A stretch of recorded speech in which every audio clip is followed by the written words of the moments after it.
Justin Trudeau's carbon tax lie. You've heard the claims, you've heard the numbers. You will get back more than you pay. $307 for the average Ontario family in 2019 and up to $718 by 2022. I'm here to tell you that that is false and explain why. The Prime Minister said in his announcement in Etobicoke last month that the average Ontario family, 8 in 10 Ontario families, he said, will get back more than they pay directly. Well, that's an important word, directly, and it speaks to why this is a lie. There's the direct costs, the indirect costs, and there's the GST. That's right. Get ready to pay another tax on a tax. And believe me, by the end of this, you'll understand that you will be paying more under Justin Trudeau's carbon tax than you will be getting back. First off, the government's only going to reimburse you for direct costs, but not what you pay, but what the Canadian average is. They're going to put a form on your income tax so that you have to say how many people live in your home, and they'll determine based on Canadian averages how much you drive, how much home heating energy you use and pay for, and they'll reimburse you for that. Well, that's great. And if you live downtown and you live in a small apartment and you don't drive anywhere, you're going to do very well. You're going to get back a lot more than you pay in this carbon tax.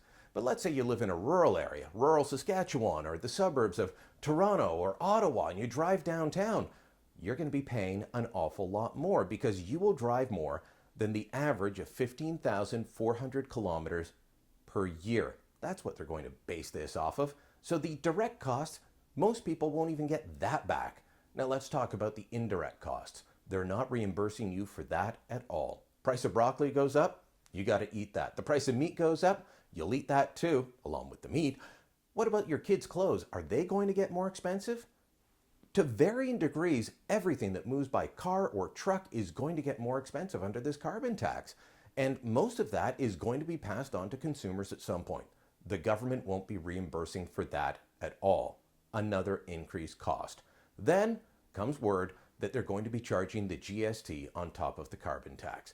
Now, Finance Minister Bill Morneau says he doesn't expect a significant rise in government income from this, but the Parliamentary Budget Officer says with just 4 provinces, carbon prices being exposed to the GST, that would be BC, Alberta, Ontario, and Quebec, well, just based on those, he did a calculation last year that they would collect $264 million a year in additional GST revenue. That's for this year. That's before the carbon price goes up to $50 a ton. So expect them to be collecting an extra billion by 2022. Look, the government's promising you $718, but an awful lot of you are going to be paying $1,000 or more in extra costs. The government doesn't want you to know that. I'm telling you the truth. And I have to ask, does that sound like a good deal to you?